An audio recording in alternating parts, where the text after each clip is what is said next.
देती हूँ, आपको 5-10 मिनट बाद मिल जाएगा, वो मैं शेड्यूल कर रही हूँ। ओके, तो हमने अभी तक पढ़ा क्या कि how to what is the electrophoresis and the how the electrophoresis was perform. हमने उसका फिल्टर पेपर कौन सा यूज करना है वो भी देखा, एंड सेकेंड हमने उसके एपेरेटस के बारे में पढ़ा। अभी हम पढ़ते हैं एप्लीकेशन ऑफ सैंपल, हमें सैंपल कैसे वहाँ पे अप्लाई करना है ऑन दैट पेपर, वो हम यहाँ पे देखेंगे। तो sample is applied to the paper as a small spot. हमें जो पेपर इलेक्ट्रोफोरेसिस में सैंपल अप्लाई करना है, they are in a very small spot. हमें स्मॉल स्पॉट वहाँ पे क्रिएट करना है। It is not more than a 0.5 centimetre in a diameter. Okay, 0.5 centimetre से छोटा हुआ तो भी चलेगा, बट इससे बड़ा हमारा स्पॉट नहीं होना चाहिए। Okay, it is a very small spot size and it is made up of by using a narrow strike or by using a capillary tube. एकदम नैरो छोटा सा स्पॉट बनाना है by using the capillary tubes. Okay, sample application is done before the state of electrophoresis. हमें यहाँ पे electrophoresis run start होने के पहले ही हमारा सैंपल एप्लीकेशन हो जाना चाहिए। Okay, there is a no hard and fast rule for the time of application and the sample for sample application of electrophoresis. Okay, तो यहाँ पे कोई भी ऐसा पर्टिकुलर टेक्निक नहीं है सैंपल एप्लीकेशन करने का, जस्ट कैपिलरी ट्यूब से हम वहाँ पे हमारा सैंपल ऐड करेंगे। Okay, then applied sample before and after the paper has been equilibrate. हमें सैंपल अप्लाई करने से पहले और बाद में हमें हमारे पेपर को इक्विलिब्रेट करना है बाय यूजिंग दी हमारा बफर। जो भी हम यहाँ पे रनिंग बफर यूज कर रहे हैं उससे हमें उसको इक्विलिब्रेट करना है।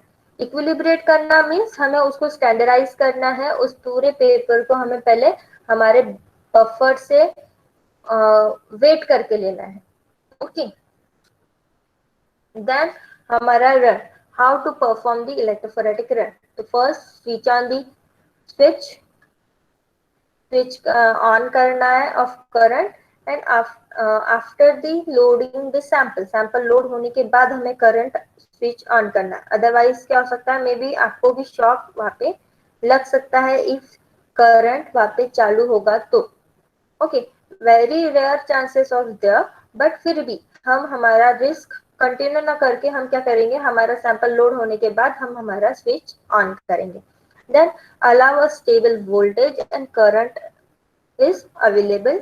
देन पर्टिकुलर वोल्टेज यहाँ पे मेंटेन करना है। Then third point is the equipment has to be wash through out the run because over heating में leads the charring of paper if not check to avoid the place it is in a cold room. हमें जो हमारा run चालू रहेगा, अभी यहाँ पे हमने रन चालू कर दिया, वोल्टेज मेंटेन कर दिया, स्विच ऑन कर दिया, उसके बाद हमने यहाँ पे लीड लगाने के बाद करंट चालू किया। ओके, देन हमने वोल्टेज भी मेंटेन किया, बट फिर भी हमें इसको पर्टिकुलर हमें 45 मिनट्स का जो रन होता है इसको कंटिन्यूसली वॉचिंग अंडर वॉचिंग रखना है। बिकॉज यहाँ पे क्या हो सकता है, अगर हमारा जो वोल्टेज है इट इज समवट हाई, अगर वोल्टेज है तो वो हमारे पेपर को बर्न भी कर सकता है, और बिकॉज ऑफ दैट बर्निंग हमारा पेपर क्रैक हो सकता है और it may be a brown in colour. Okay, पूरा पेपर ब्राउन हो जाएगा तो हमारा सैंपल जो भी रन हो रहा है वो हमें वहाँ पे विजिबल ही नहीं होगा कि उसके स्पॉट्स कहाँ पर आएंगे, तो हमें वो अवॉइड करना है। इसलिए ओवर हीटिंग को अवॉइड करने के लिए हम बीच में अगर बहुत ज्यादा ओवर हीटिंग हो गई तो हम हमारा स्विच ऑफ कर सकते हैं। ओके, और एक और चीज ये ध्यान में रखनी है कि पूरा टाइम जब हम रन कर रहे हैं तो इसको हम एक पर्टिकुलर कोल्ड रूम में रखते हैं, मीन्स अंडर द एसी, और अगर एसी नहीं है तो एटलीस्ट फैन के नीचे होना चाहिए, means because of to avoid the overheating of that chamber. Okay, third हमें वहाँ next point is that after the 3/4 run off the loading dye, जो भी हमने यहाँ पे लोडिंग डाई डालते हैं हमारे सैंपल के साथ, वो जब 3/4 रन हो जाएगा तो हमें हमारा रन स्टॉप कर देना है। और रन स्टॉप करने के बाद हम वहां से स्विच ऑफ करने के बाद हम पेपर रिमूव करेंगे एंड इट्स उसको ड्राई करना है, और एयर ड्राई कर सकते हैं, और अदरवाइज हम उसके वैक्यूम के अंडर 110 डिग्री सेल्सियस के अंडर भी उसको ड्राई कर सकते हैं। Okay, then how to detect the spots.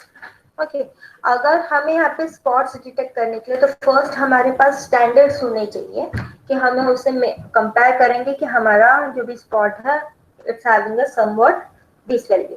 Okay, तो हमें स्टैंडर्ड्स हमारे पास होने चाहिए। अगर स्टैंडर्ड नहीं है तो आप क्या कर सकते हो, एक स्टैंडर्ड सॉल्यूशन जो भी होगा आपका उसको हम हमारे सैंपल के साथ लोड कर सकते हैं on that paper to compare the sample amount. Okay, अभी हम हमारे इलेक्ट्रोफोरेसिस के हम मैंने आपको दो स्पेसिफिक एप्लीकेशन बताया, that was the to separate the molecules और to characterize any biomolecules. Okay, इसके अलावा भी हम और इसके एप्लीकेशन है तो हम इससे अननोन सैंपल मॉलिक्यूलर वेट भी फाइंड आउट कर सकते हैं। If you have a one standard one along with that, अगर हमें स्टैंडर्ड का मॉलिक्यूलर वेट पता है तो हम उसके कंपैरिजन में हमारा अननोन सैंपल का मॉलिक्यूलर वेट भी हम फाइंड आउट कर सकते हैं। Okay, here detection and identification in situ by the various methods such as the fluorescence, UV absorption, staining, and then detection of enzyme by applying the substrate and gel color product and get color product. Okay, तो यहाँ पे हम detection इन 4 method से कर सकते हैं, जिसके अंदर फर्स्ट फ्लोरोसेंस है। फ्लोरोसेंस के अंदर हमारा अगर मॉलिक्यूल फ्लोरोसेंस मॉलिक्यूल है तो it's showing the fluorescence. If we put that paper in a fluorescence microscopy or a fluorescence chamber के अंदर अगर हमने इसको रखा तो ये यहाँ पे फ्लोरोसेंस प्रोवाइड करेगा, जिससे हम फाइंड आउट कर सकते हैं location of our spot. Okay, second one is the UV absorption. UV absorption के लिए हमें भी यहाँ पे एक पर्टिकुलर मॉलिक्यूल्स ऐड करने पड़ते हैं, बट हम पेपर के लिए यूवी एब्सॉर्प्शन जो प्रोसेस है it was a very rarely obtain. हम पेपर के लिए यूवी एब्सॉर्प्शन नहीं करते, हम यहाँ पे लोकेटिंग रिएजेंट्स यूज करते हैं। और अगर हमारा जो भी सैंपल मॉलिक्यूल है it was a chromogenic material, अगर वो ऑलरेडी कलर्ड प्रोडक्ट है तो हमें यहाँ पर इन चारों की भी जरूरत नहीं पड़ती, बिकॉज अगर हमारा कलर प्रोडक्ट है तो it was visible by our naked eye directly. Okay, but if it is not colored, then we require the staining procedure. Okay, हमें उसको स्टेन करना पड़ता है। Okay, और either स्टेनिंग हम यहाँ पे लोकेटिंग रिएजेंट भी बोल सकते हैं इसको। लोकेटिंग रिएजेंट मीन्स हम वहाँ पे हमारा जो भी लोकेटिंग रिएजेंट्स होते हैं, जैसे कि अमीनो एसिड के लिए हम नील हाइड्रेन यूज करते हैं, तो नील हाइड्रेन क्या करेगा, वहाँ पे हम जब नील हाइड्रेन का जो सोल्यूशन हम बनाएंगे उसको हम स्प्रिंकल करेंगे on that paper and again we air dried that paper and then after the air dry we visible ninhydrin क्या करेगा, हमारे प्रोटीन के साथ जाके इंटरैक्ट करेगा। Okay, and after the interaction they produce a color compound, और colour compound हमें उस पेपर के ऊपर विजिबल होगा। ओके, तो हम स्टेनिंग की जगह पे हम कोई लोकेटिंग रिएजेंट भी यूज कर सकते हैं for a paper chromatography. But for a gel chromatography हमें यहाँ पे स्टेनिंग पर्टिकुलर स्टेन्स आते हैं to particular for a particular compound, like अगर हमारा अमीनो एसिड्स है तो हम उसके लिए पॉन्च स्टेन यूज करते हैं। ओके, या फिर सॉरी प्रोटीन है तो हम पॉन्च स्टेन यूज करते हैं। अगर हमारा कुछ प्रोटीन्स के लिए हम ब्रिलियंट क्रोमा से ब्रिलियंट ब्लू स्टेन यूज करते हैं। ऐसे डिफरेंट स्टेनिंग एजेंट्स है, हम उनका रिएजेंट्स का यूज कर सकते हैं for a different sample procedure. Okay, then detection of enzyme by applying the substrate and get a color product. हम यहाँ पर अगर कोई सबस्ट्रेट है, सॉरी कोई एंजाइम हमने सेपरेट किया है तो हम वहाँ पे हमारा सबस्ट्रेट को ऐड करके हम कलर प्रोडक्ट फॉर्मेशन करके भी वहाँ पे उसका ऑब्जर्वेशन कर सकते हैं। इसका बेस्ट एग्जांपल है हमारा अमाइलेज वाला, जो आपको कंसेप्ट पता है। अमाइलेज को हम उसका जो सबस्ट्रेट है वो क्या है, as usual you know that the amylase का सबस्ट्रेट हमारा स्टार्च है ना, तो हम स्टार्च को वहां पे अप्लाई कर सकते हैं। स्टार्च सॉल्यूशन हम पेपर पे ऐड कर देंगे, तभी स्टार्च कहाँ पे जाके बाइंड होगा, on the enzyme with enzyme. जब जहाँ पे एंजाइम प्रेजेंट है वहां पे जाके स्टार्च बाइंड हो जाएगा। After the binding after few minute हम वहाँ पे इंटरेक्शन होने देंगे और उसके बाद हम वॉश आउट कर देंगे। वॉश आउट करने से क्या होगा, जो अनवांटेड स्टार्च है वो वहां से रिमूव हो जाएगा। और हम सेकेंड प्रोसीजर ऐसे कर सकते हैं, हम वॉश आउट ना करके हम 10 मिनट के लिए वो रिएक्शन होने देंगे। तो एंजाइम क्या करेगा, उस स्टार्च को डिग्रेड कर देगा, करेक्ट। जहाँ पे भी एंजाइम है प्रेजेंट वो क्या हो जाएगा, उस एरिया में स्टार्च डिग्रेड होना स्टार्ट हो जाएगा। तो after the reaction we add the iodine solution on that paper. Iodine solution क्या करता है, जाके स्टार्च के साथ इंटरैक्ट करता है। जब आयोडीन सॉल्यूशन स्टार्च के साथ इंटरैक्ट करेगा तो it's convert into a violet और blue violet colour compound. Okay, वहां पे कलर कंपाउंड प्रोड्यूस करेगा। और जिस जगह पे स्टार्च डिग्रेड हो गया है because of presence of enzyme, enzyme ने स्टार्च को डिग्रेड कर दिया होगा, तो अब वहां पे स्टार्च एब्सेंट है, तो उस एरिया में हमारा कोई कलर कंपाउंड प्रोड्यूस होगा क्या, नहीं। तो that place is look like a band on that paper. Okay, वहां पे कलरलेस बैंड विजिबल होगा ऑन दैट पेपर। तो हम ऐसे भी आइडेंटिफाई कर सकते हैं। ओके, तो यहाँ पे मैंने जस्ट एक एग्जांपल लिया है, आप उस एंजाइम और सबस्ट्रेट की जगह अदर डिफरेंट एंजाइम सबस्ट्रेट भी यहाँ पे यूज कर सकते हो। Then this one is the one of the example, ये एक एग्जाम्पल है पेपर इलेक्ट्रोफोरेसिस का, जिसमें कि ब्लड सीरम प्रोटीन का सेपरेशन किया गया है। ब्लड सीरम में हमारे बहुत सारे प्रोटीन्स प्रेजेंट होते हैं, like albumin, alpha 1, alpha 2, beta and serum sorry gamma. ऐसे 5 different proteins are present in our serum molecule. Okay, blood serum में ये ज्यादा होते हैं। यहाँ पे जो पिक दिखाई गई है आपको, it is a concentration of protein, means जितना ज्यादा यहाँ पे देखो, आपको एक चीज ध्यान में आ रही होगी, जितना ज्यादा डार्क वो बैंड है उतनी ज्यादा हाइट है उस पिक की, और जितना ब्रॉड यहाँ पर हमारा पिक है उतना ब्रॉड हमारा हमें नीचे बैंड भी दिख रहा है। ओके, तो यहाँ पे बैंड जितना ज्यादा कॉन्सेंट्रेशन में है और उनकी अमाउंट कितनी है उसके ऊपर डिपेंड करता है हमारा ये ग्राफ। अगर अमाउंट ज्यादा है तो पिक का ब्रॉडनेस भी ज्यादा है, और अगर अमाउंट जो भी प्रोटीन है वो कॉन्सेंट्रेटेड है तो उसकी पिक की हाइट भी ज्यादा है। Okay, look at it on the gamma band. Gamma band is not in a concentrated form. Concentrated form में नहीं है, इसलिए वो क्या है, वेरी लाइटली वहां पे जो भी बैंड है उसका कलर वेरी लाइट है। But the band is a very broad in size, उसकी बैंड की साइज क्या है, ब्रॉड है। ब्रॉड है मीन्स उसकी अमाउंट ज्यादा है, but it is not in a concentrated form में। ओके, कॉन्सेंट्रेशन फॉर्म में नहीं है बट अमाउंट ज्यादा है, इसलिए उसका बैंड पिक जो है उस टाइप में हमें यहाँ पे विजिबल है। ओके, यहाँ तक समझ में आया आप सबको? Yes ma'am.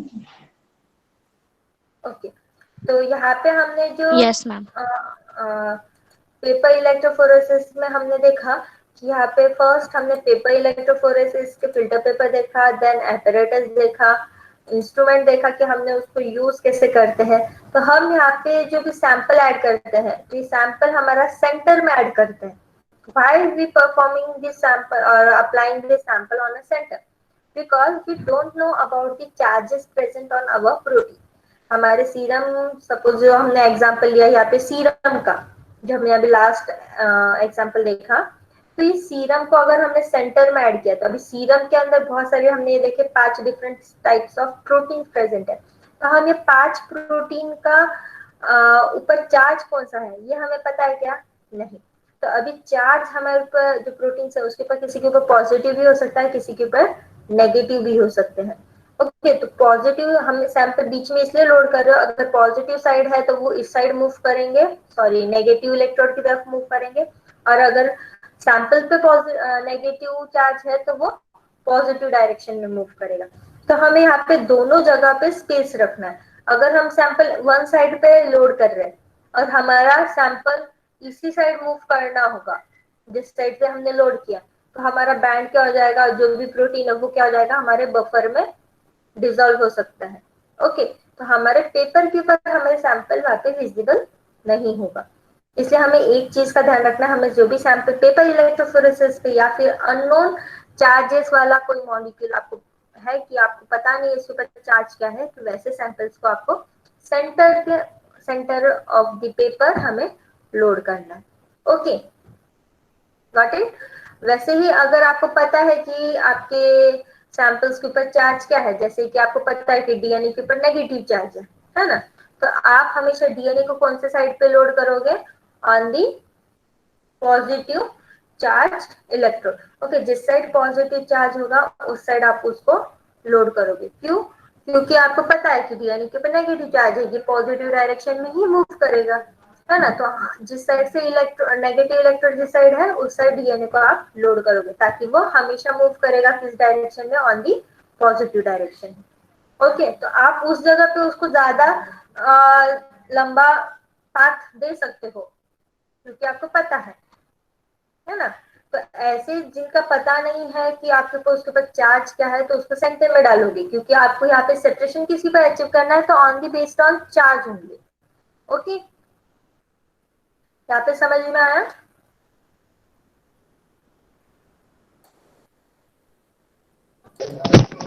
Yes, ma'am. Okay, just a minute.